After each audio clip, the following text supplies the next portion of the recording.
আসসালামু আলাইকুম। কবরস্থানের বাহিরে লেখা ছিল, শেষ মঞ্জিল তো তোমার এটাই। আসতে না আসতেই তো জীবনটা কেটে গেল। কি পেলে তুমি এই দুনিয়া থেকে? কিছুই না। দেখতে দেখতে সবাই তোমাকে ছেড়ে চলে গেল। কবরের ডাক।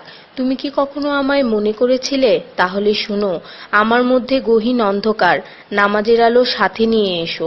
আমার মধ্যে অস্বস্তি বিদ্যমান, তাই কোরআন তেলাওয়াত সাথে নিয়ে এসো। আমার মধ্যে আছে বিষাক্ত পোকামাকড়, সাপ বিচ্ছু, তাই সাথে করে রাসূল সাল্লাল্লাহু ও আহলে বায়তের প্রেম নিয়ে এসো। আমার মধ্যে আছে আগুন, তাই খোদাভীতির শীতল পানি নিয়ে এসো। মেসেজটি নিজের মোবাইলে সংরক্ষিত কন্টাক্টে সব মুসলিম ভাই বোনদের সেন্ড করুন। কে জানে, হয়তো কেউ আমল করাতে আপনারও গুনাহ মাফ হয়ে যেতে পারে। ঈমানের পর যার নামাজ উত্তম তার জীবন উত্তম, যার জীবন উত্তম তার মৃত্যু উত্তম, যার মৃত্যু উত্তম তার কবর উত্তম, যার কবর উত্তম তার আখিরাত উত্তম, যার আখিরাত উত্তম তার জন্য জান্নাত নিশ্চিত। সো ডোন্ট মিস নামাজ। সোয়াবের জন্য হলেও অন্ততপক্ষে একজন বন্ধুকে তো অবশ্যই এই মেসেজটি সেন্ড করুন। আল্লাহ আমাদের উপর সন্তুষ্ট হন, আমিন। 5 জায়গায় হাসাহাসি করা সাধারণ গুনার চেয়ে 25 গুণ অন্যায়। 1. কবরস্থানে, 2. জানাজার পিছনে, 3. কোনো মজলিসে, 4. কোরআন তেলাওয়াতের সময়, 5. মসজিদে।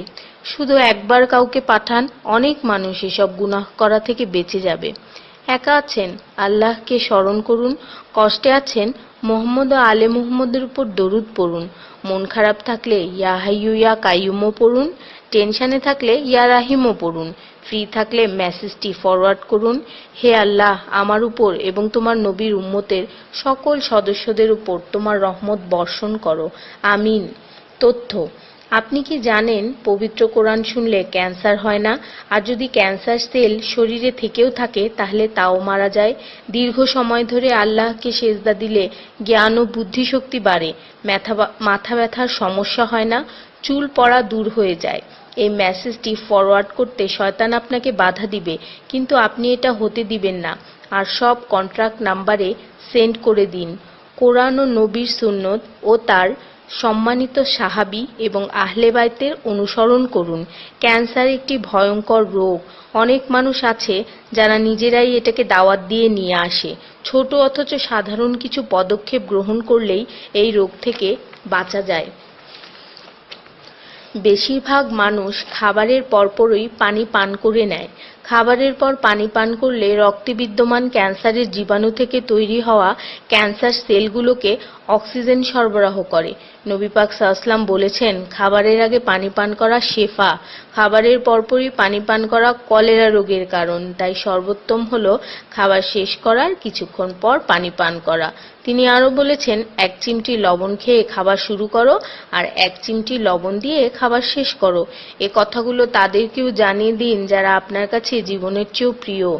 যদি কোনো ব্যক্তি ঘুমানোর সময় 21 বার বিসমিল্লাহির রহমানির রহিম পড়ে, আল্লাহ তখন ফেরেশতাদেরকে হুকুম দেন এই ব্যক্তির প্রতিটি নিঃশ্বাসের বদলে নেকি লেখা হোক। আপনার মোবাইলে যত নাম্বার সেভ করা আছে তাদের সবাইকে এটা ফরওয়ার্ড করুন, আর তখন দেখবেন কত মানুষ আপনার কারণে বিসমিল্লাহ পড়ছে। শেফা আর শেফা।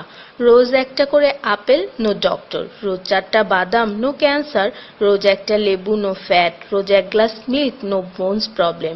রোজ 12 গ্লাস পানি, নো স্কিন প্রবলেম। রোজ 4টা খেজুর, নো উইকনেস। রোজ 5 ওয়াক্ত নামাজ, নো টেনশন। রোজ কোরআন অর্থসহ তেলাওয়াত, happy and happy. So don't stop forward please. স্কিনের জন্য অজুর পানি, হার্টের জন্য কোরআন তেলাওয়াত, স্বাস্থ্যের জন্য নামাজ, আর খুশি থাকার জন্য আল্লাহর জিকির করুন। জেনে রাখবেন, ভালো কথা প্রচার করা সৎকার সমতুল্য, সাথে 30 লাখ নেকি